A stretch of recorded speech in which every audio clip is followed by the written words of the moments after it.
আমি মনে হয় লেট, তারপরেও সমস্যা নেই। আজকে হচ্ছে আমি মরিচ ভর্তা দিয়ে সেদ্ধ সবজি খাবো। ঢ্যাঁড়স নিয়েছি, ব্রকলি নিয়েছি, আর হচ্ছে যে বরবটি, সবগুলাই ফ্রোজেন।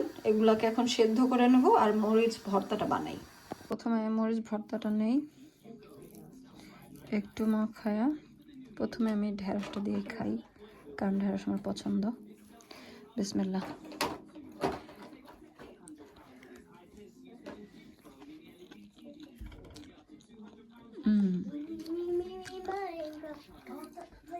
এটা মজা, কারণ হচ্ছে এই যে মরিচ ভর্তাটা, এখানে লবণ থাকে, ঝাল থাকে। আর আমরা সবজি বা তরকারি যেটা রান্না করি সেটাতে ঝাল একটু মশলা দিয়ে, তো ওইভাবে না খেয়ে আর কি ওরা এইভাবে খায়। হেলদি আবার মজাও। বিসমিল্লাহ। এখন নিলাম হচ্ছে বরবটি।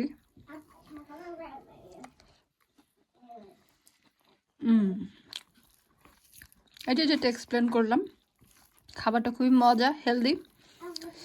এই ঝাল ভর্তাটার কারণে হচ্ছে মূলত এভাবে সিদ্ধটা দিয়ে অনেক মজা লাগে, কারণ সব মশলাপাতি এখানে আছে। এখন নিয়ে নিলাম হচ্ছে যে ব্রকলিটা, অনেক মজা। এবার একটু মাছের ভর্তা দিয়ে ট্রাই করি। ভর্তাটাকে মাখাবো, তারপর সেদ্ধ সবজি।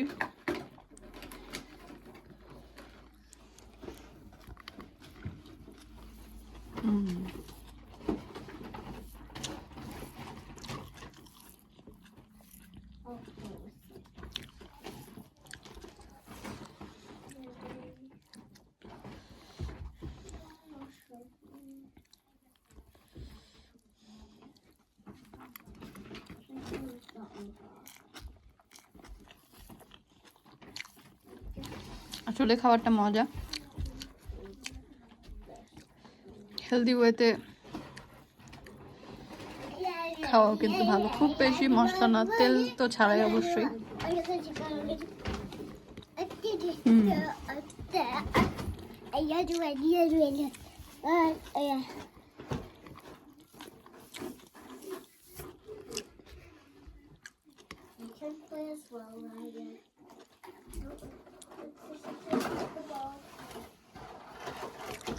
এর জন্য হচ্ছে পাহাড়িরা এত সুস্থ থাকে, অ্যাক্টিভ থাকে,